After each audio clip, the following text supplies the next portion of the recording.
sēžu mājās, man lieka nauda, iekārojās pica. Aizēju uz darbnīcu un domāju, būs tā čiksa. Pieeju pie kases un prasu, man lūdzu pīts.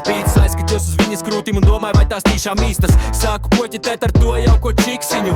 Viņa smaida un pat ļauju šaut pa dirsinu. Skatoties viņas acīs, es redzu tikai sirsniņš. Bet paga papis malā, es gribu ēst, kur man piciņa. Es gribu ēst, bet ko man pasūtīt? Jāiet ēdienkarti kārtīgi apskatīt. Galu galā ceļš uz šejieni bija tāls, un no pieredzes šāds ir mans piedestāls. Pirmā, tur Miķeļa īpašā. Izklausās jau labi, bet tu ēda mana bijušā. Otrā dodu Ņujorkai, laba un sātīga, bet ceļot nav pa kabatai. Trešā mums ir Anas gardā, tā nosaukt ir priekšnieku meitas vārdā.